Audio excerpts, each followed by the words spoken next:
Hello दोस्तों, स्वागत है आपका मेरे YouTube चैनल पे।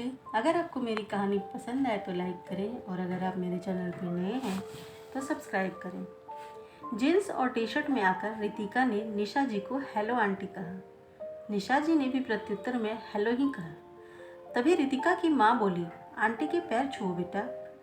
उसको असहज देखकर निशा जी ने कह दिया, रहने दो बेटा, उसकी कोई ज़रूरत नहीं है। बातों से एकदम बिंदास खिलखिलाकर हंसने वाली, अपनी माँ से हर बात पर तर्क वितर्क करती रितिका निशा जी के बेटे यश की पसंद ही नहीं, प्यार भी थी। यश निशा जी का इकलौता बेटा था। जैसा नाम वैसा गुण। जब जब निशा जी दूसरा बच्चा न होने के लिए उदास होती तो शेखर कहते, ईश्वर ने 10 बेटों के गुण दिए हैं हमारे यश में। लेकिन निशा जी का मन एक बेटी की चाहत में हमेशा कलपता रहता। निशा जी सोचती थी, बहू को ही बेटी का प्यार दूंगी। अपनी बहू की जो छवि निशा जी ने सोची थी, रितिका उसकी बिल्कुल विपरीत थी। उसकी माँ ने ही हंसते हुए कहा, अपने नाम के विपरीत है रितिका। लड़कों की तरह वेशभूषा, हंसना, बोलना, अक्खड़पना भरा हुआ था उसमें। जाने यश को क्या दिखा इसमें। शादी की रस्मों के बाद रितिका निशा जी के घर आ गई, लेकिन निशा जी का मन उसे लेकर हमेशा सशंकित रहता था।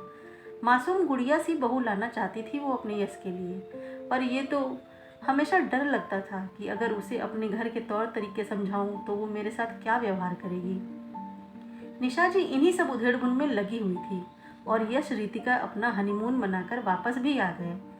अगले दिन दोनों को ऑफिस जाना था। सुबह की नींद निशा जी को बहुत प्यारी थी। सोचती थी बहू आ जाएगी तो उसके हाथों की चाय पीकर अपने सुबह की शुरुआत करूंगी। लेकिन रितिका को देखकर निशा जी ने अपना ये सपना भुला दिया और सुबह 6 बजे का अलार्म लगाकर सो गई। पूजा की घंटियां सुन उसकी नींद खुली। अभी 6 भी नहीं बजे थे। बाहर निकलकर देखा, रितिका आरती की थाल लिए पूरे घर में घूम रही थी। उन्हें लगा वह सपना देख रही है। तब तक वो पास आकर बोली, मम्मा प्रसाद लीजिए। फ्रेश होकर बाथरूम से निकली तो मैडम चाय के 2 कप लिए हाजिर थी। चाय पीने के बाद बोली, मम्मा मुझे नाश्ते में बस सैंडविच और चीला बनाना ही आता है। आप लोग नाश्ते में क्या खाते हैं? पीछे से यश आकर बोला, जो भी तुम बनाओ हम वही खाएंगे। यश ने निशा जी का हैरान चेहरा देखकर पूछा, क्या हुआ माँ, चाय पसंद नहीं आई? नहीं रे, इतनी अच्छी चाय तो खुद मैंने ही नहीं बनाई कभी। फिर उन्होंने रितिका से कहा, तुम्हें ऑफिस जाना है बेटा, तैयार हो जाओ। अभी मेड आ रही होगी, मैं उसके साथ मिलकर नाश्ता बना लूँगी। अरे नहीं मम्मा, नाश्ता तो मैं ही बनाऊँगी। फिर तो मैं पूरा दिन ऑफिस में रहूँगी, तो घर पर सब आपको ही देखना पड़ेगा। रितिका कभी कोई मौका नहीं देती थी कमी निकालने का, लेकिन फिर भी निशा जी डरी रहती।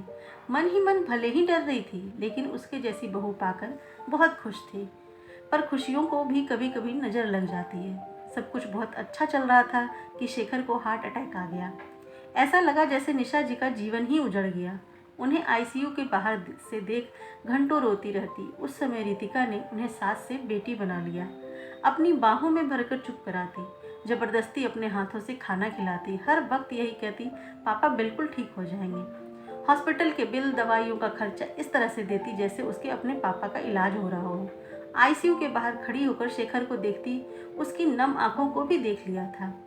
यश और मेरे सामने मजबूत चट्टान बनी मेरी रितिका वास्तव में बहुत कोमल थी। घर आने के बाद भी शेखर का ख्याल हम दोनों से ज़्यादा रखती थी।